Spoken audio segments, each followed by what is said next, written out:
فلا أقسم بمواقع النجوم وإنه لقسم لو تعلمون عظيم إنه لقرآن كريم في كتاب مكنون لا يمسه إلا المطهرون تنزيل من رب العالمين.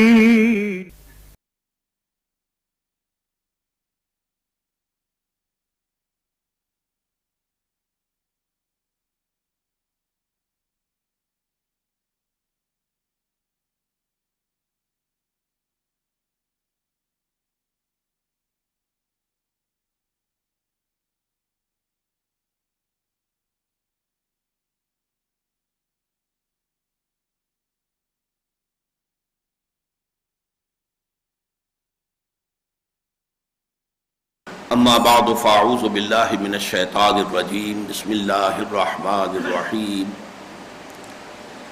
ان اللہ یأمرکم ان تؤدوا الامانات الى اہلها واذا حکمتم بین الناس ان تحکموا بالعدل ان اللہ نعم ما یعظکم به ان اللہ کان سمیعا بصیرا یا ایھا الذین آمنوا اطیعوا اللہ واطیعوا الرسول واولی الامر منکم فإن تنازعتم في شيء فردوه إلى الله والرسول إن كنتم تؤمنون بالله واليوم الآخر ذلك خير وأحسن تأويلا صدق الله العظيم رب اشرح لي صدري ويسر لي أمري واحلل عقدة من لساني يفقهوا قولي اللهم ربنا الہمنا رشدنا واعذنا من شرور انفسنا اللهم ارنا الحق حقا وارزقنا اتباعه وارنا الباطل باطلا وارزقنا اجتنابه اللهم وفقنا لما تحب وترضى وتقبل منا فإنك خير المتقبلين آمین یا رب العالمین۔ سورہ نساء میں پہلی 42 آیات میں جب اہل ایمان سے خطاب ہوا ہے بحیثیت امت مسلمہ، اس میں زیادہ تر معاشرتی معاملات پر بحث ہوئی ہے۔ یہ جو انسان ہے جسے کہا جاتا ہے گریگوریس اینیمل، متمدن حیوان، یہ مل جل کر رہتا ہے، اور ظاہر بات ہے کہ مل جل کر رہتا ہے تو پھر اس مل جل کر رہنے کے کچھ قواعد، کچھ اصول، کچھ ضوابط، کچھ قوانین لازماً ہوں گے، اور اس کی معاشرے کی تنظیم شروع ہوتی ہے باٹم سے۔ پہلی شے ہے خاندانی نظام، اجتماعیت کا یوں سمجھیے نقطۂ آغاز۔ ایک مرد ایک عورت، نکاح کا رشتہ، اس سے ایک خاندان کی بنیاد پڑی، اولاد ہوئی، اب اس میں سیکنڈ ڈائمنشن ایڈ ہو گئی۔ ایک ڈائمنشن تھی شوہر اور بیوی، دوسری ڈائمنشن والدین اور اولاد، اور اس طریقے سے ایک یونٹ مکمل ہو گئی۔ اسی یونٹس کے جمع ہونے سے پھر معاشرہ وجود میں آتا ہے۔ تو آپ نے دیکھا کہ جہاں تک آئلی قوانین کا تعلق ہے، فیملی لاس، وہ نہایت تفصیل کے ساتھ سورہ بقرہ میں آ گئے، کیونکہ پہلا قدم وہی ہے۔ معاشرے کی تنظیم کے لیے جو ابتدائی قدم ہے وہ خاندانی نظام، اس کو شاہ ولی اللہ دہلوی رحمۃ اللہ علیہ نے تدبیر منزل، یہ اصطلاح اس کے لیے استعمال کی ہے۔ منزل گھر ہے جو آپ کا نزول کی جگہ ہے، تو اس کی تدبیر کیسے ہو، اس کے معاملات کو کیسے چلایا جائے، وہ معاملہ ٹھیک ہوگا تو باقی معاشرہ بھی ٹھیک ہوگا۔ خاندانی نظام ٹیڑھا ہو جائے گا تو پورا معاشرہ ٹیڑھا ہو جائے گا۔ خشت اول چون حد بیمار کچ تاثریہ بھی روت دیوار کچ۔ اس اعتبار سے ہم دیکھتے ہیں کہ وہی نیچرل ترتیب قرآن نے منحوس رکھی کہ آئلی قوانین کئی رکوعوں پر مشتمل سورہ بقرہ میں آ چکے ہیں۔ اب یہ جو خاندان مل کر معاشرہ بناتے ہیں، اس معاشرے میں اب کیا کیا چیزیں سامنے آنی چاہیے، یہ ہم نے دیکھا۔ 42 آیات جو ہیں ان میں بعض مواقع پر تو بہت ہی حکمت کے موتی، بہت بڑے بڑے ہیرے، جیسے مثلاً آخری جو 2 آیات 41 اور 42 شہادت علی الناس، جس پر بڑی تفصیل سے گفتگو ہو چکی ہے، اس کا جو منظر آخرت میں ہوگا میدان حشر میں، اس کا نقشہ کھینچا گیا۔ اسی طرح ایک اور حکمت کا ہیرا جو آیا تھا وہ تھا توبہ کے بارے میں، انما التوبۃ علی اللہ للذین یعملون السوء بجہالۃ ثم یتوبون من قریب، یہ بھی توبہ کے بارے میں بہت ہی اہم۔ پھر یہ کہ خاندانی نظام، کن رشتوں میں نکاح مناکحت نہیں ہو سکتی، شادی نہیں ہو سکتی، محرمات ابدیہ۔ پھر جو غلط کام چلے آ رہے تھے، عورتوں کو بھی وراثت کی طرح مال سمجھ لینا، بھیڑ بکریوں کی طرح، اور اپنی سوتیلی ماؤں کو اپنے گھروں میں بیویوں کی حیثیت سے ڈال لینا، ان سب کی نفی کی گئی۔ ساری گندگیاں جو ہیں، آلائشیں جو جاہلیت کے دور میں تھی، ان کو ختم کیا گیا۔ پھر خاص طور پر جو کمزور طبقہ، اور وہ ہے یتیموں کا، ان کے حقوق، اور اس کے لیے بڑی شدت کے ساتھ، تکرار کے ساتھ، بڑے ایمفیسس کے ساتھ قرآن مجید میں بیان آیا۔ پھر ایک بہت بڑا مسئلہ ہے وراثت کا، وراثت کے قوانین آئے۔ اسی طریقے سے سیکس ڈسپلن، اور اس میں اگر کوئی غلط کام ہو رہا ہو تو اس کے لیے ابتدائی اقدامات آئے۔ تو یہ ساری چیزیں جو ہے، یہ در حقیقت جو سیکنڈ لیول ہے انسانی سوسائٹی کی تنظیم میں، اس میں معاشرتی جو مسائل ہیں ان سے بحث کرنے والی۔ جب ایک قوم، ایک ملت، ایک حکومت، ایک ریاست جب وجود میں آتی ہے، یہ ہائیسٹ فارم ہے انسانی تمدن کی، آرگنائزیشن اور تنظیم کی۔ اس کے ضمن میں یہ 2 آیات نہایت پروفاؤنڈ اور بہت اہم ہیں۔ ایک بات اصولی اعتبار سے آپ حضرات پر پہلے بھی واضح ہوگی، ذہن میں اس کو تازہ کر لیجئے۔ ہمیں معلوم ہے قرآن مجید میں ایسے کوئی چیپٹرز نہیں ہیں کہ اسلام کا سیاسی نظام یہ ہے، اسلام کا معاشی نظام یہ ہے، معاشرتی نظام یہ ہے، آئلی نظام یہ ہے، کہیں نہیں۔ قرآن مجید تو اپنی روانی کے اندر وہ چیزیں بیان کر دیتا ہے۔ اب یہ ہمارا کام ہے کہ ہم دیکھیں، سمجھیں، اخذ کریں۔ اسلام کا سیاسی نظام کیا بنے گا، اس کے اصول کیا ہوں گے، اس کے قواعد و ضوابط کیا ہوں گے۔ اسی طریقے سے معاشی نظام کے کیا اصول ہوں گے۔ اس نے کہہ دیا سود حرام ہے، جوا حرام ہے، وراثت کا قانون دے دیا، رشوت کی حرمت بیان کر دی، چوری ڈاکہ اس کی نفی کر دی۔ باقی یہ کہ اب اس سے بناؤ نظام۔ اس حوالے سے ہمیں جو ہے قرآن مجید میں اس طرح کی باتیں نہیں مل سکتی جیسے کہ ہم عام طور پر عادی ہیں۔ جو دنیاوی تصانیف ہوتی ہیں ان میں تو آپ کو چیپٹرز ملیں گے۔ مثلا میری چھوٹی سی کتاب ہے خطبات خلافت، اس میں ایک خطبہ تو ہے اسینشلی خلافت کیا ہے، اور اس کے بعد پھر جو خطبات میں میں نے بیان کیا ہے کہ آج اگر خلافت راشدہ، خلافت علی منہاج النبوہ قائم ہوگی تو اس میں سیاسی اور دستوری ڈھانچہ کیا ہوگا، معاشی نظام کیا ہوگا، معاشرتی نظام کیا ہوگا۔ بڑے ہی مختصر سے الفاظ میں ہم نے تفصیل دے دی ہے کہ اسلامی نظام کون سا ہوگا، اسلامی نظام میں سیاسی اور ریاستی ڈھانچہ کیا ہوگا، معاشی نظام کیا ہوگا، معاشرتی نظام کیا ہوگا، کہ اس کو قائم کرنے کا طریقہ کار، اس وقت کے جو معروضی حالات ہیں ان میں بہترین اور سہل ترین اور جو جلد بہت تیزی کے ساتھ نتائج پیدا کر سکے وہ طریقہ کار کیا ہے۔ بہرحال یہ جو لیول ہے ریاست کی سطح پر، اس کے ضمن میں نوٹ کیجئے کہ ایک اصول تو وہ ہے کہ جو مکی صورتوں ہی میں دے دیا گیا، وہ سورہ شورا، اور وہ مکی دور کی بھی درمیانی دور کی صورتوں میں سے ہے، آخری دور کی نہیں، درمیانی دور کی صورتوں میں سے ہے۔ اور اس میں الفاظ آ گئے امرہم شورا بینہم۔ مسلمانوں کی چاہے جماعتی زندگی ہو اور چاہے معاشرتی سیاسی زندگی ہو، اس کا اصل اصول کیا ہے؟ اس میں کوئی اتھارٹیرینزم نہیں ہوگا۔ اس میں یہ نہیں ہوگا کہ کوئی شخص کہے کہ میرا اختیار مطلق ہے، میں جو چاہوں گا۔ جیسے بادشاہی میں ہوتا ہے، بادشاہ وہ دعویٰ کرتا ہے الیس لی ملک مصر وہذہ الانہار تجری من تحتی۔ فرعون کے الفاظ قرآن میں نقل ہوئے ہیں، کیا مصر کی بادشاہت میرے ہاتھ میں نہیں ہے؟ اور کیا یہ سارا آبپاشی کا نظام میرے کنٹرول میں نہیں ہے؟ جسے چاہوں پانی دوں، جس کا چاہوں موگا بند کر دوں، یہ میرا اختیار مطلق ہے۔ تو منارکی ہو، ایرسٹوکریسی ہو، ان سب میں کیا ہوتا ہے، کوئی خاندان، کوئی فرد، وہ گویا کہ مختار مطلق بن کے بیٹھ جاتا ہے۔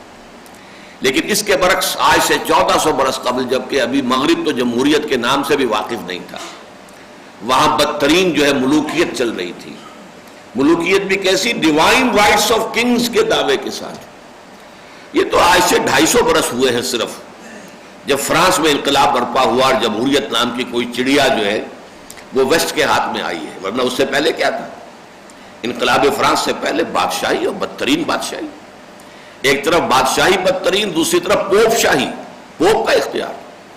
وہ گویا کہ وہ تو بادشاہوں سے بھی اوپر تھا، وہ تو پورے یورپ کے اوپر حکمران تھا. اس کا حکم جو ہے وہ آخری شے تھی جس سے کوئی بادشاہ بھی سرتابی نہیں کر سکتا تھا.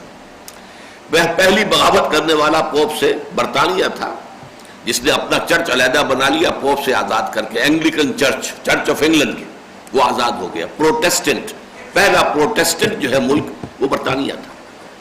بہرحال اس وقت سوچئے آج سے 1400 برس قبل جو اصل الاصول دیا گیا، امرہم شورا بینہم، ان کے معاملات باہمی مشاورت سے طے ہوتے ہیں. اور اس کی حضور صلی اللہ علیہ وسلم نے ایسی ایسی مثالیں پیش کی ہیں. آپ نبی تھے، اس کے باوجود آپ اپنے ساتھیوں سے مشورہ کرتے تھے. بلکہ یہاں تک سورہ آل عمران میں حکم دیا گیا کہ جن لوگوں نے کوتاہی کی ہے، جن سے تقصیر ظاہر ہوئی ہے، جنہوں نے کسی لغزش کا جو ہے وہ مظاہرہ کیا، آپ ان کو بھی اپنی مشاورت سے خارج نہ کیجیے.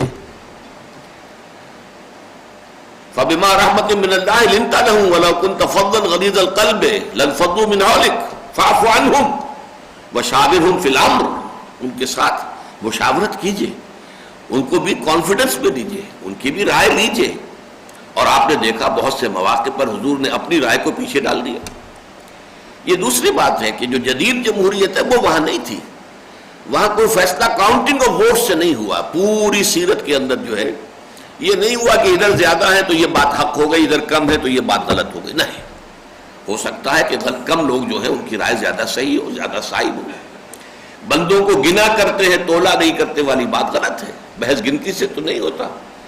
از مغز دو صد خر فکر انسان نبی آیا، اقبال کہتے ہیں کہ 200 گدھے جمع کر لو گے تو ان کے دماغوں سے ایک انسان کا دماغ تو وجود میں نہیں آئے گا. اسی اعتبار سے وہ کاؤنٹنگ والا معاملہ نہیں. اور اختیار حضور کے ہاتھ میں تھا. مشورہ آپ لیتے تھے، لیکن مشورہ قبول کرے نہ کرے یہ آپ کے اختیار میں تھا. لیکن بعض مواقع پر آپ نے اپنی رائے کو پس پش ڈالا ہے. غزوہ بدر میں ہوا ہے، صحابہ کرام نے جہاں حضور نے کیمپ لگوا دیا تھا، بعض حضرات نے ڈرتے ڈرتے جھجکتے حضور سے آ کے عرض کیا، حضور اگر تو یہ وحی کے روح سے آپ نے فیصلہ کیا تو سر آنکھوں پر، اور اگر آپ کی ذاتی رائے ہے اور آپ ہمیں کچھ کہنے کی اجازت دیں تو ہم کچھ عرض کرنا چاہتے ہیں. فرمایا عرض کرو، فرماؤ کہو. فرمایا ہمارے نزدیک یہ جگہ کیمپ کے لیے مناسب نہیں، وہ جگہ ہے. اب ظاہر بات ہے حضور نے تو پہلے کوئی جنگ لڑی نہیں تھی. اب جنگی تدابیر سے تو آپ واقف نہیں تھے، تجربہ آپ کا نہیں تھا. آپ نے اپنے ان ساتھیوں کی رائے مانگا، اٹھاؤ کھاڑو یہاں سے کہنے وہاں لگا دو. یہی غزوہ احد میں ہوا. آپ کی ذاتی رائے یہ تھی کہ مدینے میں محصور ہو کر دفاع کیا جائے، لیکن کچھ جوشیلے مسلمان تھے، ان کا جوش شہادت اور ذوق جہاد جو تھا، قتال فی سبیل اللہ، انہوں نے اس کا مظاہرہ کیا. آپ نے کہا ٹھیک ہے چلو کھلے میدان میں. تو یہ ہے کہ امرہم شورا، ایک فضا پیدا رہنی چاہیے کہ نبی ہونے کے باوجود اپنے ساتھیوں سے مشورہ کر رہے ہیں، اور ان ساتھیوں سے بھی مشورہ کرنے کا حکم دیا جا رہا ہے کہ جن سے کوتاہی سرزد ہوئی ہے. لیکن یہ کہ آپ ان کو معاف بھی کر دیجئے. فاعف عنہم واستغفر لہم وشاورہم فی الامر. اپنی مشاورت سے خارج نہ کر دیجئے کہ یہ تو گھٹیا لوگ ہیں، ان سے تو غلطی ہو گئی تھی، انہوں نے فلاں موقع پر غلط حرکت اختیار. نہیں، ان کو اپنی مشاورت کے دائرے سے خارج نہ کیجئے. یہ بہترین نظام جماعت ہے. اس کے بعد حکومت کے معاملے کے اندر بھی یہ کہ مشاورت چلتی رہی. اگرچہ یہ ضرور ہے کہ خلافت راشدہ میں جو خلفائے راشدین تھے، ابو بکر، عمر، عثمان، علی رضی اللہ تعالی عنہ وارضاہم اجمعین، وہ شورا کی رائے کے پابند نہیں تھے. ان کی رائے جو ہے شورا مشورہ وہ لیتے تھے، بات ہوتی تھی، ہر ایک کو اپنی رائے دینے کا حق حاصل تھا. لیکن جو کچھ نظر آتا ہے وہ یہ ہے کہ وہ پابند نہیں ہوتے تھے، وہ فیصلہ خود کرتے تھے. اس لیے کہ وہاں بھی کبھی ہمیں معلوم نہیں ہوتا کہ کاؤنٹنگ آف ووٹس کے ساتھ کوئی معاملہ ہوا.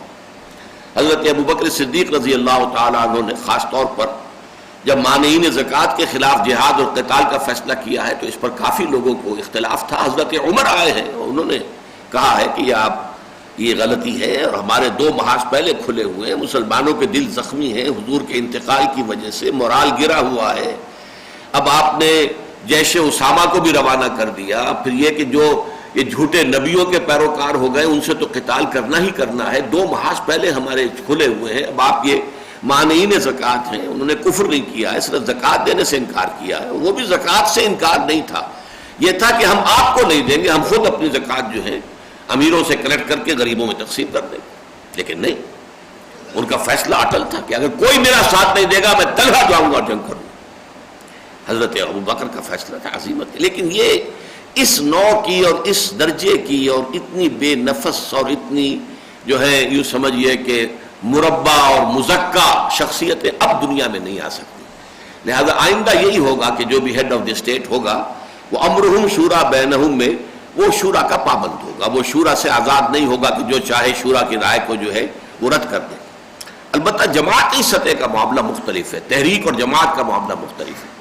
بہرحال اس وقت صرف بحث یہ نہیں تھی کہ شورائیت کا اسلامی نظام کیا ہے، صرف میں یہ عرض کر رہا تھا کہ پہلا اصل رسول تو مکی صورتوں ہی میں دے دیا گیا، اور اس کا مظاہرہ حضور نے بہت سے واقعات کی شکل بھی سامنے آ گیا، اور آپ نے جو ہے خاص طور پر تعبیر نخل والے معاملے میں جو الفاظ کہے وہ تو بہت ہی اہم ہے۔ انتم عالم بامور دنیاکم، بھئی یہ جو دنیاوی معاملات ہیں جن کا تعلق تجربے سے ہے وہ تم لوگ زیادہ بہتر جانتے ہو مجھ سے۔ زراعت کا معاملہ ہے، تم زراعت پیشہ ہو، تم نے زراعت کی ہے، کھیتی باڑی کرتے رہے ہو، یہ باغوں کا سارا جو ہے نظام تم چلاتے رہے ہو، تو تم بہتر جانتے ہو۔ میں نے اگر کہہ دیا تھا کہ نہ کرو تو کیا ہے، تو یہ میرا کوئی حکم نہیں تھا، لیکن یہ کہ پھر بھی تم نے اس کا اتباع کیا، اس سے فصل کم ہو گئی، لیکن تم جانو تمہارا کام، انتم عالم بامور دنیا کو۔ تو یہ بہت ہی بڑا ایک فیصلہ تھا جو حضور کی اس حدیث کے اندر جو بخاری شریف میں موجود ہے وارد ہوا ہے۔ اچھا، اب یہ جو 2 آیتیں ہیں ان میں جو آج سمجھے جاتے ہیں 3 پلرز ریاست کے، ان تینوں کا بلو پرنٹ موجود ہے 2 آیات میں۔ لیکن جیسے میں نے کہا کہ آپ کو قرآن مجید میں کوئی چیپٹر نہیں ملے گا کہ یہ مسلمانوں کی سیاسی زندگی کی بحث اس صورت میں کی جائے گی، نہیں۔ اسی طرح یہاں انسٹیٹیوشنز کو نیم نہیں کیا گیا، نام نہیں دیے گئے، عنوان نہیں دیے گئے۔ لیکن آپ جان لیجئے آج انسٹیٹیوشنز کون سے مانے جاتے ہیں۔ نمبر 1 ایگزیکٹو ہے، جو بھی منتظمہ ہے، جو بھی اس ملک کے انتظام کو چلانے والا ایک حکومت کی مشینری ہے۔ ایک ہے لیجسلیچر، قانون سازی، ایک ہے عدلیہ۔ ویسے کہنے کو کہہ دیتے ہیں کہ چوتھا پلر جو ہے وہ پریس ہے، اور آج کل وہ پریس سے بڑھ کر جو ہے وہ ٹی وی وغیرہ بن گیا، ذرائع ابلاغ، اس لیے کہ یہ ذرائع ابلاغ جو ہے یہ رائے عامہ کو بناتے ہیں، اس کو کسی رخ کے اوپر ڈال دیتے ہیں، جس طرح چاہے انہیں اندھا کر دے اور جس طرح چاہے غلط راستے پر انہیں لے جائیں۔ آج امریکہ میں یہی ہو رہا ہے، ذرائع ابلاغ ہے جس کی وجہ سے کہ پوری امریکی قوم جو ہے ہاسٹیج ہے، ان کے پاس اپنی آزاد سوچ ہے ہی نہیں۔ جو ذرائع ابلاغ جو یہود کے قبضے میں ہیں، جو خیال، جو نظریہ، جو رائے وہ ان کے ذہنوں کے اندر اتارنا چاہتے ہیں اتار دیتے ہیں، اور وہ بالکل یوں سمجھیے پیسیولی انہیں ریسیو کرتے ہیں، اپنا حفظ جان بنا لیتے ہیں۔ تو یہ تو صرف کہنے کی بات ہے کہ چوتھا پلر وہ ہے، لیکن یہ کہ اصل میں 3 ہی ہیں، ایگزیکٹو، جوڈیشری اور لیجسلیچر۔ اب اس میں دیکھیے ایگزیکٹو کا جہاں تک معاملہ ہے، ایک بات تو طے ہو چکی مکی صورت ہی کی ہدایت سے، اسلامی ریاست میں ایگزیکٹو جو وجود میں آئے گی وہ امرہم شورا بینہم کے اصول پر آئے گی، لوگوں کے مشورے سے وجود میں آئے گی۔ کوئی خاندانی حکومت نہیں ہوگی، کوئی شخص جو ہے وہ خود بیٹھ، اگرچہ بعد کے فقہا کی آراء ہے کہ اگر کوئی زبردستی طاقت کے ساتھ آ کر حکومت پر قبضہ کر لے، کوئی جنرل مشرف آ جائے تو اب کیا کریں، عوام کیا کریں گے؟ وہ ہتھیار لے کر کھڑے ہو جائیں، ایک خون فساد ہنگامہ ہو جائے۔ تو ہمارے بعض کے فقہا نے اس کو بھی کہا یہ بھی جائز ہے، جائز اس معنی میں کہ اسے لوگ قبول کر لیں، جب تک وہ کتاب و سنت کے مطابق حکم دے ان کی اطاعت کریں۔ لہذا یہ کہ متغلب کہلاتا ہے، وہ متغلب جو خود آ کر غالب ہو کر قبضہ کر کے بیٹھ گیا، مسلط ہو گئے۔ لیکن یہ اصل راستہ نہیں ہے۔ اسلام کا اصل راستہ کیا ہے؟ یہ امر و ہم ہے، لوگوں کو اس کے لیے منتخب کرنا، یہ لوگوں کا کام ہے۔ اب ماموریت من اللہ ختم ہو چکی، مامور من اللہ ہوتے تھے نبی، نبوت ختم ہو گئی محمد الرسول اللہ صلی اللہ علیہ وسلم پر۔ اہل تشیع کے ہاں البتہ ماموریت من اللہ چلی ہے، جاری رہی ہے، ان کے امام جو ہے معصوم ہے، اور معصومیت بھی خاصہ نبوت ہے. ہمارے نزدیک تو حضور کے بعد کوئی معصوم نہیں، لیکن ان کے ہاں ہے معصومیت. لیکن چلیے ان کے تو صرف 12 ہی معصوم تھے. یہ جو آغا خانی ہے اسماعیلی، ان کا تو ابھی تک معصوم چلا آ رہا ہے. یہ عبد الکریم آغا خان جو ہے یہ بھی معصوم ہے، اور یہ امام ہے، اور یہ اپوائنٹڈ بائی گاڈ ہے، خدا کی طرف سے مامور من اللہ ہے. معاذ اللہ ثم معاذ اللہ. بہرحال ہمارے نزدیک اہل سنت والجماعت کے نزدیک اب ماموریت من اللہ ختم ہو گئی، معصومیت ختم ہو گئی. خاتم النبیین خاتم المعصومین بھی ہے، اب آپ کے بعد کوئی معصوم نہیں. اس اعتبار سے اب جو بھی وجود میں آئیں گے عہدے منصب، وہ سب کے سب امرہم شورا بینہم کے تابع ہو جائیں گے. اچھا اب یہ دو طرفہ معاملہ ہے. آپ کو معلوم ہے کہ آج کل پہلے تو لوگ منتخب کرتے ہیں اپنے حکمران. پارلیمانی نظام ہے تو پارلیمنٹ جو ہے منتخب ہو گئی، اس نے اپنا وزیر اعظم منتخب کر لیا. اور اگر صدارتی نظام ہے تو سیدھا صدر منتخب ہو گیا اور وہی جو ہے اب حاکم ہے. لیکن اس کے بعد وہ جو حاکم ہے وہ پھر اب بناتے ہیں نیچے ڈھانچہ. اس کے لیے گورنرز کون مقرر کیے جائیں گے، اور جو گورنمنٹ سروسز ہوں گی ان کے رولز کیا ہوں گے. پبلک سروس کمیشن جیسا کہ آپ کو معلوم ہے یہ ایک ادارہ ہے. مناصب کیسے دیے جائیں گے، ان دونوں کو کور کرنے کے لیے دیکھیے ایک جامع الفاظ آئے ہیں، ان اللہ یأمرکم ان تؤدوا الامانات الی اہلہا. یقیناً اللہ ہے مسلمانوں تمہیں حکم دیتا ہے کہ امانتیں ان کے اہل لوگوں کے سپرد کرو. اب یہ ٹو سائیڈڈ سمجھیے. ایک طرف یہ کہ تمہارے ہاتھ میں اگر مشورہ دینے کا اختیار ہے کہ کس کو تم بنانا چاہتے ہو اولو الامر، کس کو بنانا چاہتے ہو اپنا حاکم، کس کے ہاتھ میں دینا چاہتے ہو زمام کار اپنی قوم کی اپنے ملک کی، اس کے لیے اہلیت کو دیکھو. یہ نہ دیکھو تمہارا رشتہ دار کون ہے، یہ نہ دیکھو تمہاری برادری کا کون ہے، یہ نہ دیکھو کس سے تمہیں فائدہ پہنچ سکتا ہے معاذ اللہ، بلکہ یہ دیکھو یہ امانت ہے، بہت بڑی امانت ہے، بہت بڑی امانت ہے.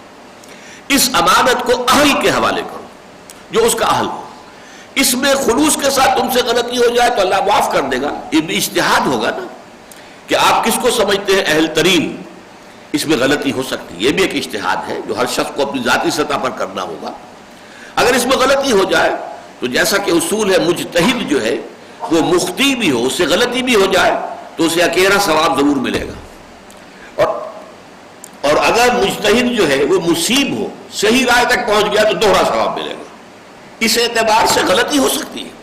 لیکن آدمی جب سوچے تو یہ آج کا جو لفظ ہے ووٹ، رائے، اب دیکھیے یہ ایک طرح کا مشورہ ہے جو لیا جا رہا ہے، اور یہی لفظ حدیث میں آیا ہے المستشار مؤتمن. جس سے مشورہ لیا جاتا ہے اسے امین بنایا گیا، اس کے پاس ایک امانت ہے. وہ جو ووٹ دے رہا ہے ایک امانت دے رہا ہے وہ. لیکن ان تؤدوا الامانات الی اہلہا، جو اہل ہو، بہترین ہو، اس کے لیے باصلاحیت ہوں، دیانت دار ہوں، تم سمجھو کہ واقعتاً وہ لوگ جو ہے ملک اور قوم اور امت اور ملت کی خدمت کریں گے، ان کو چنو. اور نمبر 2 یہی پروسیس آئے گا اب جسے آپ نے اوپر چن لیا ہے. وہ جو اپنے نائبین چنے گا، وہ جو اپنے گورنرز چنے گا، وہ جو وزراء چنے گا، یا یہ کہ اس کے بعد جو ایک نظام بنے گا پورا، اس لیے کہ یہ تو ایک لمبا چوڑا نظام ہوگا ایک ملک کا. اس میں جو انتظامیہ ہے، ایگزیکٹو ہے، اس کی لمبی چوڑی جو ہے وہ ایک آرگنائزیشن ہوگی. وہاں بھی یہی دیکھو کہ اہلیت بنیاد ہو، سفارش بنیاد نہ بن جائے، کہیں مفادات بنیاد نہ بن جائیں، کہیں جو ہے یہ اس طرح کا برادری کا یا اپنے کسی کے قریبی رشتہ دار ہونے کا خیال کر کے جو ہے تمہارا ووٹ نہ جائے، تمہاری طرف سے فیصلہ نہ ہو، بلکہ ان اللہ یامرکم ان تؤدوا الامانات الی اہلہا. وہاں بھی یہ دیکھو کہ اہل ترین کون ہے اور اس کو جو ہے اس منصب پر فائز کرو. اس کے ضمن میں ایک بڑا عجیب واقعہ ہوا حضور کی حیات طیبہ میں. آپ کو معلوم ہے کہ فقراء صحابہ ان میں ایک بہت اہم نام ہے حضرت ابو ذر رضی اللہ تعالی عنہ کا. ایک طرف تو حضرت ابو ذر رضی اللہ تعالی عنہ کے بارے میں حضور کی ہمیں حدیث ملتی ہے، من کان یسرہ ان ینظر الی زہد عیسیٰ فلینظر الی صاحبی ابی ذر.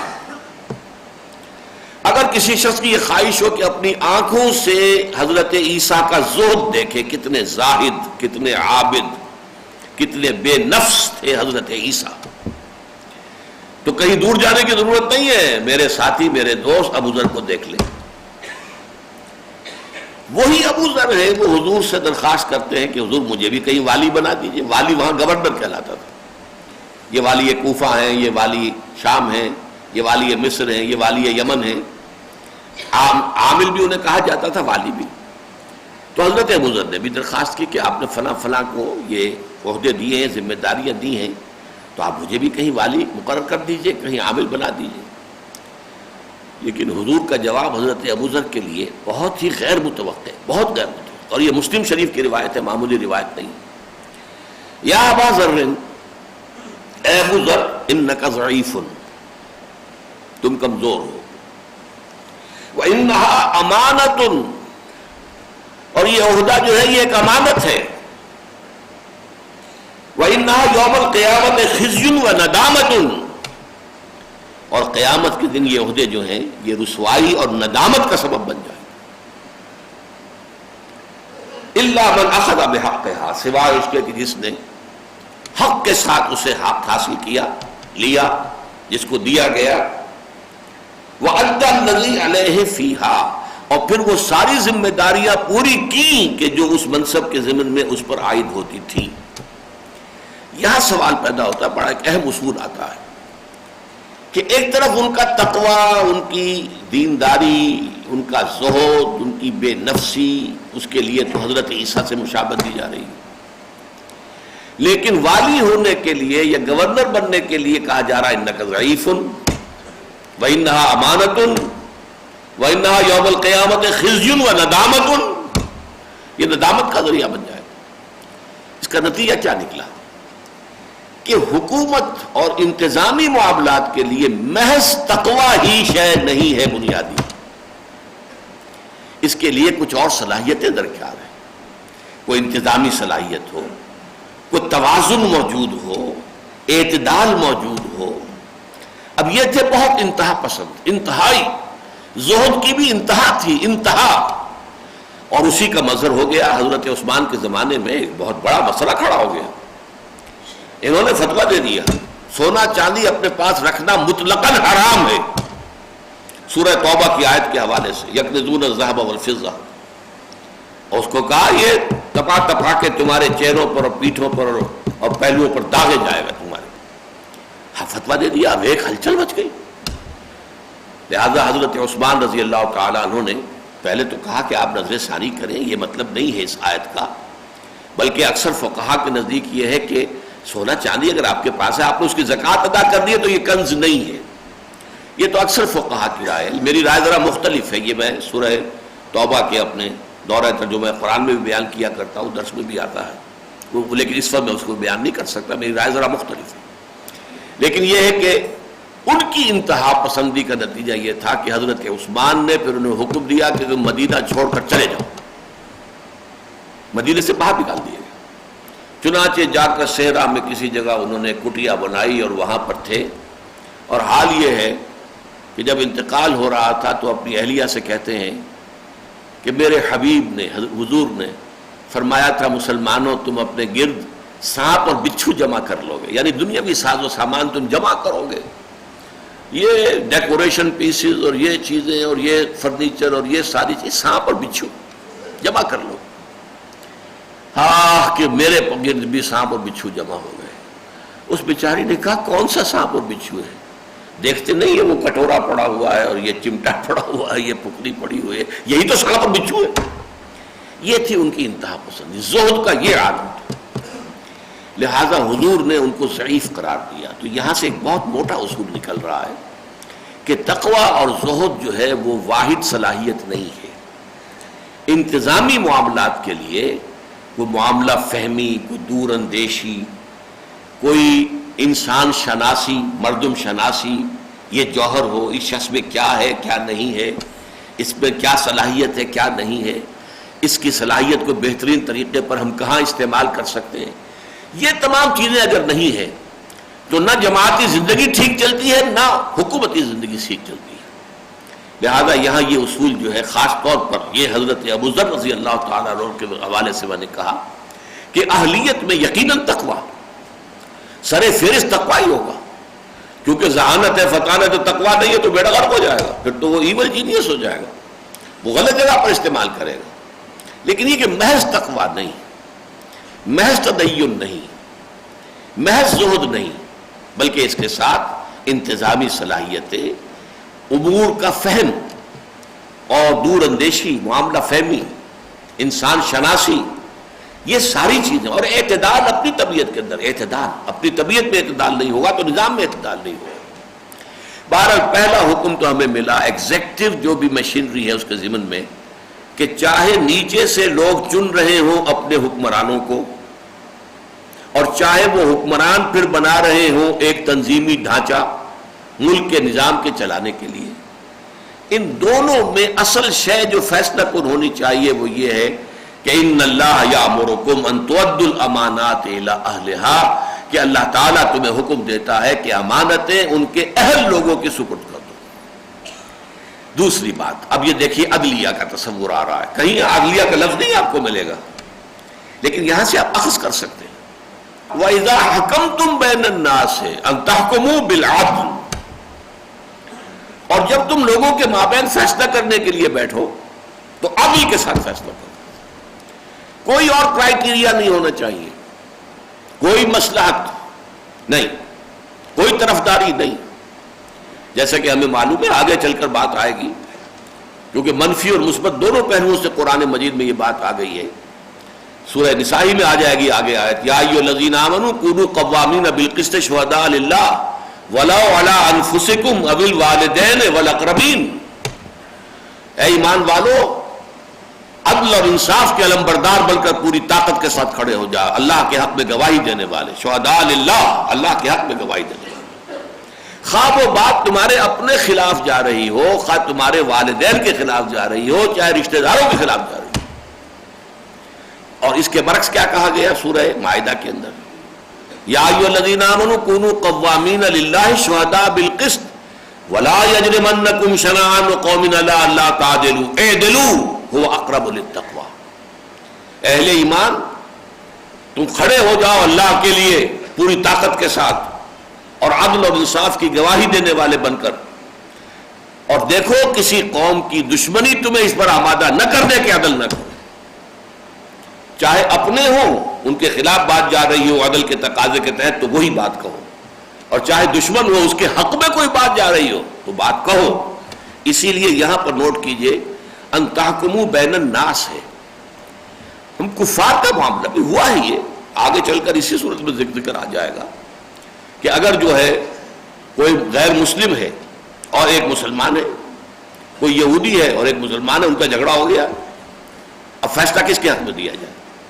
اگر حضور یہ دیکھیں یہ مسلمان ہے، یہ تو میرا ساتھی ہے، میرا امتی، تو غلط ہو جائے گی بات۔ وَإِذَا حَكَمْتُمْ بَيْنَ النَّاسِ أَن تَحْكُمُوا بِالْعَدْلِ، جب تم فیصلہ کرو لوگوں کے مابین، یہاں صرف اہل ایمان کا معاملہ نہیں، لوگوں کے مابین جب بھی بات، اسی لیے میں نے آپ کو وہ دونوں آیتیں سنا دی کہ لا یجرمنکم شنآن قوم علی الا تعدلوا اعدلوا هو اقرب للتقوی، کبھی تمہیں کسی قوم کی جو دشمنی ہے وہ آبادہ نہ کر دے کہ تم زیادہ عدل سے اور زیادہ حق سے جو ہے انحراف کر جاؤ، عدل سے کام لو، اعدلوا هو اقرب للتقوی، وہی تقوی سے قریب تر ہے۔ اب یہ ہے عدلیہ، یہاں پر عدلیہ کا لفظ نہیں آیا ہے، اسے انسٹیٹیوشنز کی حیثیت نہیں دی گئی، لیکن اس کی روح آ گئی ہے۔ یہی وجہ ہے کہ حضرت ابو بکر کے زمانے، حضرت حضور کے زمانے میں تو ظاہر بات ہے کہ آپ ہی چیف جسٹس تھے، آپ ہی صدر ریاست تھے، آپ ہی خلیفہ تھے، آپ ہی سپہ سالار تھے، آپ ہی چیف جسٹس تھے، ساری چیزیں جمع تھیں ایک شخصیت کے اندر صلی اللہ علیہ وسلم۔ کچھ یہی نقشہ نظر آتا ہے حضرت ابو بکر کا عہد خلافت 2.5 سال کا جو ہے، ابھی وہاں پر یہ انسٹیٹیوشنز علیحدہ نظر نہیں آ رہے۔ حضرت عمر کے زمانے میں یہ جیسے ہوتا ہے نا کلی، وہ کلی کے اندر بند جو ہے وہ پتیاں تو ہوتی ہیں نظر نہیں آتی، وہ بڈ کی شکل کے اندر، تو یہ انسٹیٹیوشن جو ہے کچھ ایک بڈ کی صورت کے اندر وجود میں آنے شروع ہوئے، عدلیہ، انتظامیہ۔ لیکن یہ ہے کہ پھر ذرا آ کر حضرت علی کے زمانے میں جا کر تو عدلیہ کی آزادی کا عالم آپ کو معلوم ہے، وہ واقعہ مشہور کہ حضرت علی کی ایک زرہ جو ہے وہ چوری ہو گئی، برآمد ہوئی ایک یہودی کے ہاں سے، اور معاملہ آیا قاضی شریح، وہ قاضی تھے۔ قاضی شریح نے کہا کہ پہلی بات تو یہ ہے، بڑی عجیب بات ہے، اب حضرت علی خلیفہ ہیں لیکن وہاں مدعی کی حیثیت سے کھڑے ہوئے اور وہ یہودی مدعا علیہ۔ قاضی شریح نے کہا یا ابا الحسن، حضرت علی نے فوراً ٹوک دیا تم نے پہلے ہی بے انصافی کر دی۔ وہ حیران ہوا، میں نے کیا بے انصافی کی ہے؟ میں نے تو ابھی یا ابا الحسن ہی کہا تھا۔ فرمایا دیکھو کسی شخص کو اس کے نام کی بجائے کنیت سے پکارنا اعزاز ہوتا ہے، اکرام ہوتا ہے، تمہیں کہنا چاہیے یا علی۔ اس وقت میں ایک فریق مقدمہ کی حیثیت سے یہاں کھڑا ہوں، میں ایک صاحب اعزاز و اکرام شخصیت کی حیثیت سے نہیں، لہذا یہی غلطی ہے۔ اس کے بعد کہا انہوں نے کہ آپ کے پاس گواہ ہے جو بتا سکے کہ یہ جو زرہ ہے واقعی آپ کی؟ کہاں میرا یہ بیٹا حسن موجود ہے اور میرا غلام ہے، نام میں بھول رہا ہوں۔ کہا نہیں، گواہی جو ہے بیٹے کی اور غلام کی قبول نہیں ہو سکتی، کوئی اور گواہ ہے تو پیش کیجیے۔ فرمایا اور تو کوئی نہیں، مقدمہ خارج۔ کس کا؟ خلیفۃ المسلمین امیر المومنین علی ابن ابی طالب، ان کا مقدمہ خارج۔ اور وہ یہودی اس پر ایمان لے آیا، اس نے کہا واقعتاً یہ چوری ہی کی ہے اور یہ میرے پاس ایک چور ہی نے لا کر فروخت کی تھی، اور وہ ایمان لے آیا۔ یہ حال تو عدلیہ کی آزادی کا یہ معاملہ جو ہے شروع ہو گیا تھا۔ اس کی بڑی بڑی اگرچہ ہمارے لیے ایسی مثالیں بھی دور ملوکیت بھی ملتی ہیں کہ شرم سے سر جھک جاتے ہیں کہ جو بھی قاضی حضرات ہوتے تھے پھر وہ بادشاہوں کی مرضی پوری کرتے تھے، لیکن ایسی مثالیں بھی ملتی ہیں بہت کہ قاضی حضرات ڈٹ کر کھڑے ہو گئے بادشاہ کے مقابلے میں، اور بادشاہ کو وہ خلیفہ کہلاتے تھے نا بنو عباس کے، انہیں جو ہے جھکنا پڑا ہے اور قاضی کی بات ماننی پڑی۔ ایسی مثالیں بعد کے دور میں بھی، برے دور میں بھی قائم ہیں، ہمارے پاس موجود ہیں۔ بہرحال یہ دو باتیں آ گئیں، ایگزیکٹو اور جوڈیشری۔ وَإِذَا حَكَمْتُمْ بَيْنَ النَّاسِ أَن تَحْكُمُوا بِالْعَدْلِ إِنَّ اللَّهَ نِعِمَّ مَا يَعِظُكُم بِهِ۔ یہ بہت ہی اچھی باتیں ہیں جس کی کہ تمہارا رب تمہیں، اللہ تمہیں نصیحت کر رہا ہے۔ اللہ تعالیٰ در مدح خود بھی گوید، آپ اپنی تعریف کر رہے ہیں اللہ تعالیٰ کہ یہ اللہ تعالیٰ یعنی ہم بہت عمدہ باتیں تمہیں بتا رہے ہیں، یہی اصل الاصول ہے، جڑ یہی ہے۔ معاشرے کی صحت، اس کا صحت مند رہنا، اس کا صحیح رہنا، صحیح رخ پر چلنا، اس کے اصول تمہیں بتا رہے ہیں۔ بعد میں زمانہ آئے گا یہ انسٹیٹیوشن میں ڈھل جائیں گے یہ اصول، لیکن اصل اصول یہ ہے۔ ان اللہ کان سمیعا بصیرا، یقیناً اللہ تعالیٰ سب کچھ سننے والا اور سب کچھ دیکھنے والا ہے، اس کا علم ہر شے کو محیط ہے۔ اب تیسری چیز ہے قانون سازی۔ یہ سب سے ٹرکی پوزیشن ہے۔ ظاہر بات ہے کہ قانون سازی کے ہمارے دو منبع تو مستقل ہیں، قرآن اور سنت، کتاب اللہ اور سنت رسول صلی اللہ علیہ وسلم۔ لیکن اب ظاہر بات ہے جب نظام بن گیا، ایک حاکم آپ ہی نے منتخب کیا تھا، وہ آپ کا صدر ہے، یا ایک پارلیمنٹ ہے آپ ہی نے منتخب کی تھی، وہ کوئی قانون بناتی ہے، کوئی اجتہاد کرتی ہے، آپ کی رائے یہ ہے کہ یہ غلط ہے، یہ شریعت کے خلاف ہے۔ انہوں نے اپنی رائے میں شریعت کے تقاضوں کو پورا کیا ہے، اجتہاد کیا ہے، سمجھا ہے کہ صحیح ہے، جھگڑا ہو گیا کہ نہیں؟ کون طے کریں گے، کیسے طے کریں گے؟ تو یہ آیت اگرچہ ایک اعتبار سے تشنا ہے، اور اس کی تشنگی کی وجہ میں بیان کر چکا ہوں۔ انسٹیٹیوشنز ابھی ڈیولپ ہوئے ہی نہیں تھے، ایمبریونک سٹیجز میں بھی نہیں تھے، ابھی تو صرف اصول دیے جا رہے ہیں، اس کے لیے ادارے وجود میں نہیں آئے۔ لیکن یہ کہ اصول کیا ہے؟ فرمایا یا ایھا الذین آمنوا اطیعوا اللہ واطیعوا الرسول واولی الامر منکم، اہل ایمان اطاعت کرو اللہ کی اور اطاعت کرو اس کے رسول کی، اور اپنے میں سے صاحب امر، صاحب اختیار لوگوں کی۔ اب یہاں بڑا ایک لطیف نقطہ ہے، نوٹ کیجئے۔ اس آیت کی دو اور کنسٹرکشنز ہو سکتی تھی۔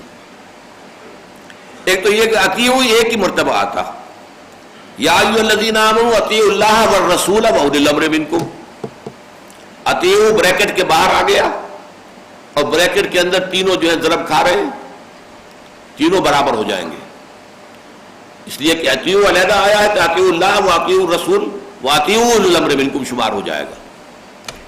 اور یہ بھی ہو سکتا تھا کہ اطیعوا کو تیسری مرتبہ بھی تکرار کر کے لاتے، اطیعوا اللہ و اطیعوا الرسول و اطیعوا اولي الامر منکم، لیکن نہیں، یہ کنسٹرکشن کیوں اختیار کی گئی؟ تاکہ واضح ہو جائے کہ دو اطاعتیں مستقل ہیں، اٹل ہیں. اگرچہ اصولی اعتبار سے اور گہرائی میں جائیں گے تو اطاعت ایک ہی ہے، صرف اللہ کی. ان الحکم الا للہ. رسول کے پاس بھی ڈیلیگیٹڈ اتھارٹی ہے، اپنی ذاتی نہیں ہے. محمد ابن عبداللہ کی حیثیت سے آپ کو اختیار حاصل نہیں ہے، محمد الرسول اللہ کی حیثیت سے اختیار حاصل ہے. اور اس سورہ مبارکہ میں آگے جو بحث آئے گی وہ اطاعت رسول ہی پر ہے بہت زیادہ.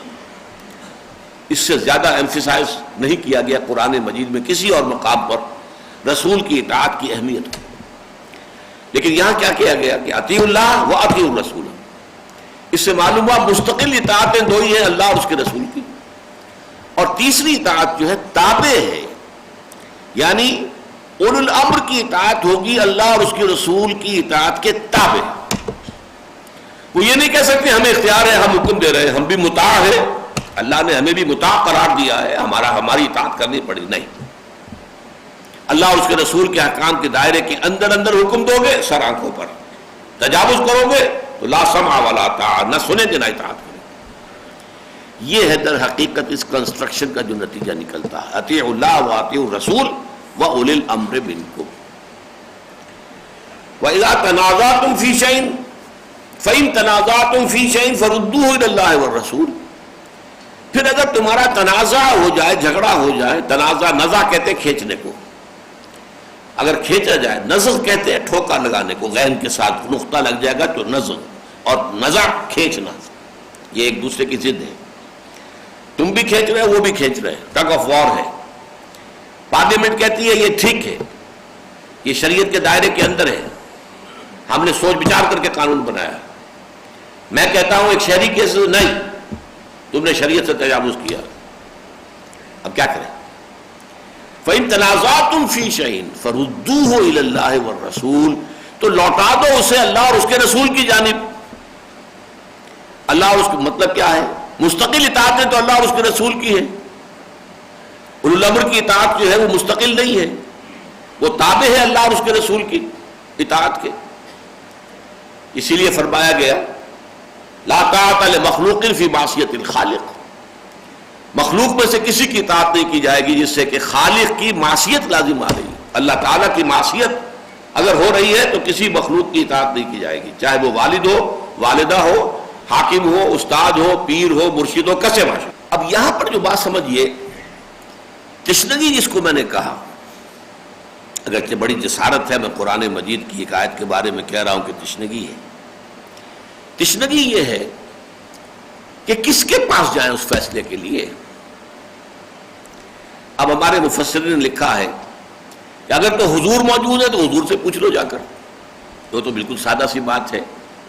فرض کیجئے کہ حضور نے کوئی مہم بھیجی ہے، اس کے ایک امیر بنایا ہے اور باقی جو ہے 15 20 100 200 اس کے مامورین ہیں. اب مامورین اور امیر میں کوئی جھگڑا ہو جاتا ہے تو آئیں گے، لوٹیں گے، حضور سے پوچھ لیں گے، بات ختم ہوئی. یا جیسے غزوہ احزاب کے موقع پر ہوا تھا، غزوہ بنی قریظہ کے موقع پر کچھ لوگوں نے سمجھا حضور نے کہا کہ نماز مغرب نہ پڑھنا یا عصر، میں بھول رہا ہوں کون سی نماز کا ذکر تھا، جب تک کہ وہاں پہنچ نہ جاؤ بنو قریظہ کے دیار میں. اب وہ جو درمیان میں بعض لوگوں کو ایسا محسوس ہوا کہ نماز تمہاری قضا ہو جائے گی، تو انہوں نے کہا حضور کے حکم کی علت اور حکمت کو سمجھو کہ انہوں نے جلدی آنے کی تاکید کے لیے یہ فرمایا. ورنہ یہ کہ ہم خامخواہ جو ہے اپنی نماز جو ہے ضائع کر لیں وہ ٹھیک نہیں. انہوں نے نماز پڑھ لی، بعد جگہ نہیں، ہم نہیں. حضور نے فرمایا تھا نماز مت پڑھنا جب تک وہاں نہ پہنچو. تو نماز ضائع ہوتی ہے یا قضا ہوتی ہے، ہو حضور کا حکم جو ہے وہ فائٹ رہے گا. انہوں نے نہیں پڑھی. جب حضور کے سامنے معاملہ رکھا گیا حضور نے کہا دونوں نے ٹھیک کیا، دونوں نے اجتہاد کیا، نیک نیتی سے فیصلہ کیا، دونوں نے ٹھیک کیا. لیکن یہ کہ پوچھ تو حضور سے لیا نا، فیصلہ ہو گیا، ختم ہو گیا. اس کے بعد کیا کیا جائے؟ تو ہمارے مفسرین لکھتے ہیں کہ پھر یہ کہ جو امت کے فقہا علماء مفتی حضرات جو جاننے والے ہیں ان سے رجوع کیا جائے گا. وہ بتائیں گے کہ آیا یہ شریعت کے دائرے کے اندر ہے یا نہیں ہے. یہ بات وزنی ہے. اگر کوئی اور انتظام اس کا نہ ہو تو ظاہر بات ہے کہ پھر یہی شکل اختیار کی جائے گی. ایک حاکم ہے، ایک یہ کہ ان کی کوئی ادارہ ہے، صدر مملکت ہے، وہ اجتہاد کر رہا ہے، کوئی آرڈیننس نافذ کرنا چاہ رہا ہے. ایک شہری ہے، وہ سمجھتا ہے کہ نہیں یہ شریعت کے تقاضوں کے خلاف ہے. تو کیا کریں گے؟ اب فیصلہ کرنا ہے اللہ اور اس کے رسول کے احکام کے تحت، اور اللہ اور اس کے رسول کے احکام کے جاننے والے علماء فضلاء وہ موجود ہیں، ان کی طرف رجوع کیجیے. اس میں بھی مصیبت پیدا ہوتی ہے کہ کون سے علماء. آپ کو معلوم ہے کہ سب سے پہلے جو بنو عباس کے اندر مسئلہ پیدا ہوا تھا وہ یہی تھا کہ خلفاء نے یہ کہا پہلے حضرت امام مالک رحمۃ اللہ علیہ کو کہ آپ کی کتاب موطا کو ہم بنا دیتے ہیں کتاب قانون اور آپ قاضی القضات بن جائیے، معاملہ بس ٹھیک ہو جائے گا. آپ کے فیصلے ہوں گے اور آپ کے فتوے ہی قانون کی شکل اختیار کر لیں. انہوں نے رد کر دیا. نہیں، وہ تو تعاون کرنے کو تیار نہیں تھے کہ انہوں نے جبراً بیعت لی ہے مسلمانوں سے تو ان کی بیعت جو ہے وہ صحیح ہے ہی نہیں. وہ تعاون انہوں نے کیا، مارے کھائیں. ان کے چہرے پر کالک مل کر اونٹ پر بٹھا کر مدینے میں پھرایا گیا انہیں. اور اس وقت وہ کہتے تھے جو مجھے جانتا ہے جانتا ہے، جو نہیں جانتا ہے وہ جان لے. میں مالک بن انس ہوں اور میں کہتا ہوں طلاق مکرہ کوئی شے نہیں. مسئلہ کیا تھا کہ اگر کسی شخص کو موت کی دھمکی دے کر تم اپنی بیوی کو لازماً طلاق دو ورنہ میں تمہیں قتل کر دوں گا. اب اگر وہ شخص طلاق دیتا طلاق ہو گئی یا نہیں ہو گئی؟ مجبور اسے قتل کی دھمکی دی گئی. اس مسئلے میں اختلاف ہوا. امام مالک نے کہا طلاق نہیں ہوتی، لیکن امام ابو حنیفہ کا فتویٰ یہ ہے کہ طلاق ہو جائے گی. اس لیے کہ کیا معلوم، کسی شخص کو دھمکی دی گئی ہے، وہ اس کو معلوم ہے کہ مجھے دھمکی دی گئی ہے، لیکن یہ کہ اس نے طلاق دے دی ہے، کسی اور شخص نے اسے شادی کر لی ہے اس عورت سے جس کو اس نے طلاق دی ہے، اسے کیا پتا تھا کہ اس کو طلاق کی شکل میں دی گئی ہے. لہذا انہوں نے معاملات کے دور دراز پہلوؤں کو دیکھا کہ مجبوری کی جو طلاق ہے وہ بھی طلاق ہو جائے گی. جب اس نے کہہ دیا اپنی زبان سے طلاق ہو جائے گی. بہرحال اسی پر زد پڑ رہی تھی بیعت. اگر بیعت جبرن لی جائے تو وہ بیعت ہے یا نہیں ہے. اس لیے پھر وہ عتاب کا شکار ہوئے. اس کے بعد یہ منصب پیش کیا گیا حضرت امام ابو حنیفہ رحمۃ اللہ علیہ کو. انہوں نے بھی انکار کر دیا کہ ابھی تو اسلامی فقہ جو ہے فارمیٹیو سٹیجز میں ہے. میرے اجتہادات بھی ہیں، میری آراء بھی ہیں، میرے شاگردوں کی بھی ہیں، اور بھی مجتہد لوگ ہیں. میں یہ نہیں چاہتا کہ میرے اجتہاد جو ہے وہ قوت کے ساتھ ٹھوس دیے جائیں لوگوں کے اوپر. اگر مجھے قاضی القضات بنا دیا گیا تو ظاہر بات ہے کہ میرے ہی قوانین، میری رائے جو ہے وہ پوری مملکت کے اندر قانون بن جائیں گے. لیکن یہ کہ ان کے شاگرد نے قاضی ابو یوسف نے یہ منصب قبول کر لیا. استاد نے نہیں کیا تھا، امام ابو حنیفہ نے نہیں کیا تھا. بہرحال یہ مسئلہ پاکستان میں بھی رہا ہے. قرارداد مقاصد کے پاس ہونے کے بعد سوال پیدا ہوا کہ جب قرارداد مقاصد میں اصول یہ طے ہو گئے کہ حاکمیت یہاں اللہ کی ہے اور ہمارے پاس جمہور کے پاس یا جمہور کے نمائندوں کے پاس جو بھی اختیارات ہیں وہ ایک مقدس امانت ہے، ان کے ذاتی ملکیت نہیں ہے، اور وہ استعمال ہوں گے اصل حاکم یعنی اللہ تعالیٰ کی طرف سے جو حدود اور جو قیود عائد کر دی گئی ہے اس کے اندر within the limits laid down by Allah, the sovereign, the real sovereign.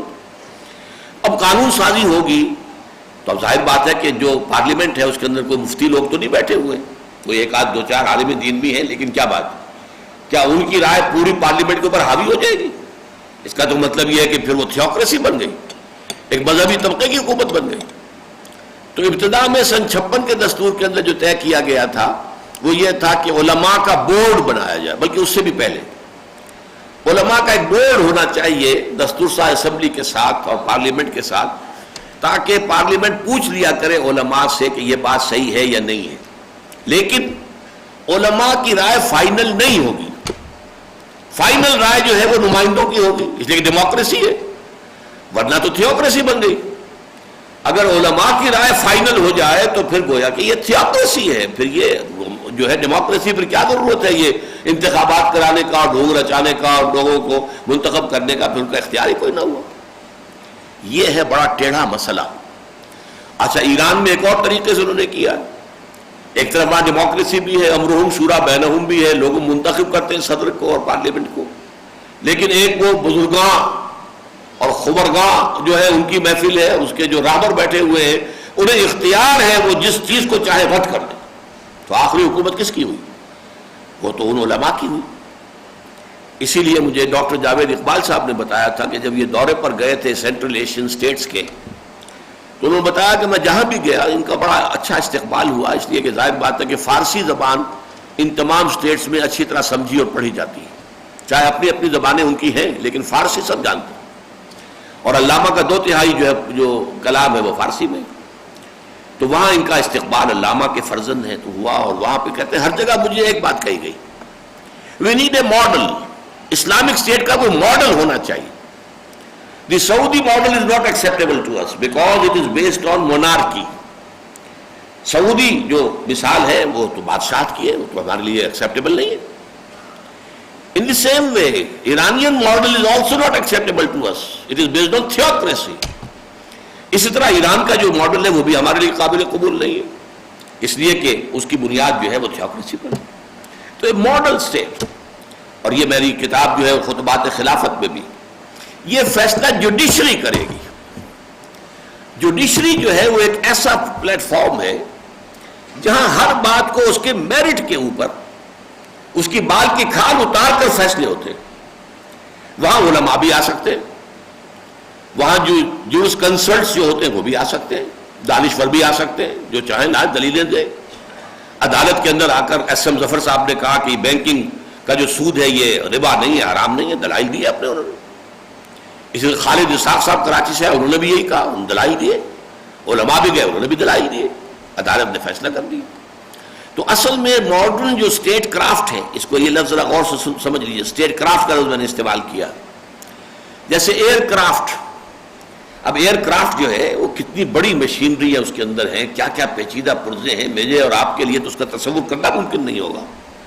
ایک دیو ہیکل شے جو ہے 500 آدمیوں کو سوار لے کر اور پتہ نہیں کتنے ٹن اور سامان لے کر ہوا میں تیر رہی ہے اور جا رہی ہے، 747 چلا جا رہا، اڑا رہا. اسی طرح آپ کہتے ہیں اسپیس کرافٹ، وہ چیز جو اسپیس میں جا رہی ہے. بالکل اسی طریقے سے اسٹیٹ کرافٹ یہ ایک سائنس ہے، اب political science. State craft, state کے پرزے کون سے ہوتے ہیں، اس کے مین جو ہے وہ پلرز کون سے ہیں، اس میں ایگزیکٹو ہے، جوڈیشری ہے، اور اس میں پھر لیجسلیچر ہے. تو یہ ساری چیزیں جو اسپیس کرافٹ کی طرح پر ایک اسٹیٹ کرافٹ کی شکل میں بنی ہیں، ان میں یہ ہے کہ جوڈیشری کسٹوڈین ہوتی ہے کانسٹیٹیوشن کی. کانسٹیٹیوشن میں یہ لکھا ہو، جو ہمارے بھی کانسٹیٹیوشن میں موجود ہے، دفعہ 227، no legislation can be made repugnant to the book of Allah and the Sunnah of the profit صلی اللہ علیہ وسلم، لکھا ہوا ہے. لیکن اسے کاؤنسل آف اسلامک آئیڈیالوجی کے ساتھ باندھ کر نتھی کر دیا گیا کہ کاؤنسل آف اسلامک آئیڈیالوجی اس میں رائے دیتی رہے گی، تبصرے کرتی رہے گی، جائزے لیتی رہے گی، اور اس کے بعد جو ہے بس آگے کہیں ذکر نہیں ہو ان کی سفارشات کا، کیا حشر ہوگا، مانی جائیں گی نہیں مانی جائیں گی، کیا ہوگا، کچھ نہیں.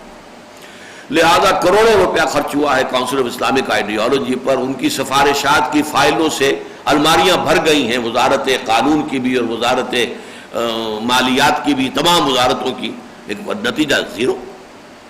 لیکن اگر یہی فی الواقع امپلیمنٹ ہو جائے، no legislation can be done here repugnant to the Quran and the Sunnah, اس لیے کہ دو چیزیں ہیں مستقل، اطیعوا اللہ و اطیعوا الرسول. اولی الامر منکم تیسرے نمبر پر ہے، تابع ہیں.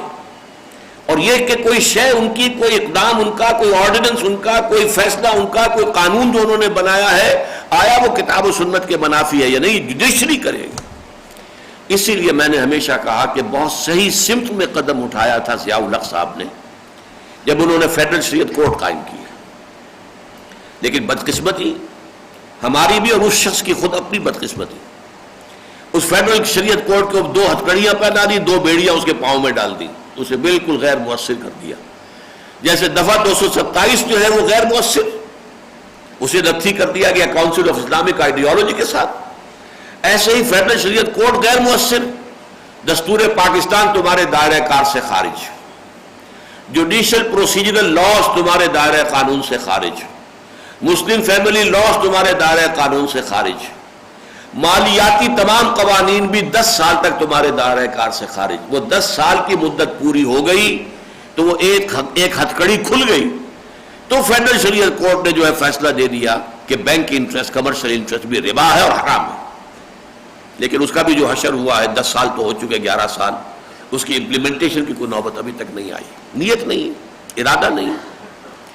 بہرحال یہ طریقہ ہے، اللہ اور اس کے رسول کی اطاعت ہے مستقل، اور اولو الامر جو بھی ہو، اولو الامر جو ہے تھانے دار بھی ہے، اولو الامر ڈپٹی کمشنر بھی ہے ایک دائرے کے اندر، اولو الامر جو ہے کمشنر بھی ہے، اولو الامر جو ہے کوئی صوبے کا وزیر اعظم بھی ہے، گورنر بھی ہے، پھر ٹاپ کے اوپر وزیر اعظم بھی ہے یا صدر بھی ہے، کوئی بھی ہو اولو الامر، ان سب کی اطاعت جو ہے وہ تابع ہے اللہ اس کے رسول کی اطاعت کے، اور اگر کہیں اختلاف ہو جائے تو فیصلہ جو ہے اللہ اور اس کے رسول کے احکام کی روشنی میں جوڈیشری کرے گی، کیونکہ یہاں پر اس کا تذکرہ موجود نہیں ہے۔ اور اس کی وجہ کیا ہے، میں آپ سے عرض کر چکا ہوں شروع میں کہ چونکہ یہ انسٹیٹیوشنز ابھی ڈیولپڈ نہیں تھے، موجود نہیں تھے، یہ انسٹیٹیوشن تو ابھی چند 100 برس ہوئے ہیں کہ نوع انسانی نے بڑی چھلانگ لگائی ہے، اور اسٹیٹ کرافٹ جو ہے واقعتاً وہ اب ایک بہت بڑی سائنس، پولیٹیکل سائنس بن کر سامنے آئی ہے، اور اس کے ذریعے سے جو ہے ان امور پر فیصلے ہوتے ہیں اور طے کیے جاتے ہیں۔ اب 2 نظام ہیں دنیا کے اندر، یا پارلیمانی نظام ہے اور یا صدارتی نظام ہے۔ صدارتی نظام اسلام کی روح کے قریب تر ہے اور معقول تر ہے، زیادہ لاجیکل ہے، زیادہ صحیح ہے۔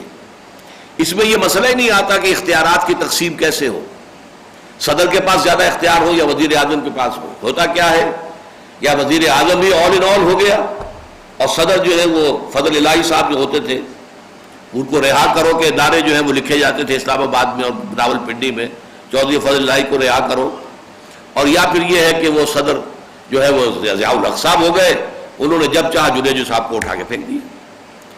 یہ اصل میں اس میں کوئی ایکویشن ہونی ممکن ہی نہیں۔ اصل شے وہی ہے کہ صدارتی نظام ہو، اور صدارتی نظام کے ساتھ یہ اصول چلے، اور اللہ اور اس کے رسول کی اطاعت جو ہے وہ تو مستقل، باقی جتنے بھی چیزیں ہیں وہ اس کے تابع ہوں گی، اور اس کا فیصلہ کہ آیا یہ اس دائرے کے اندر ہے یا نہیں جوڈیشری کرے گی۔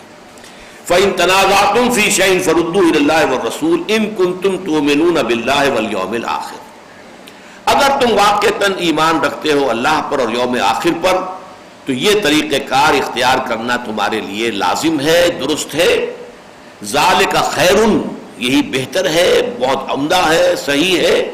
وَأَحْسَنُ تَأْوِيلًا، اور نتیجہ کے کار کے اعتبار سے یہی بہترین ہے، نتیجے اسی کے بہترین نکلیں گے کہ اللہ اور اس کے رسول کی اطاعت کو مستقل اور دائم سمجھا جائے، اور باقی جو نظام بھی تمہارا بنے اس کے اندر جو بھی اولو الامر ہیں وہ ان کی اطاعت جو ہے اللہ اور اس کے رسول کی اطاعت کے تابع ہو، اور جہاں اختلاف ہو جائے وہ فیصلہ عدلیہ کے حوالے کر دیا جائے، اور جوڈیشری فیصلہ کر لے کہ آیا اس معاملے میں شریعت کی حدود سے تجاوز ہوا ہے یا نہیں۔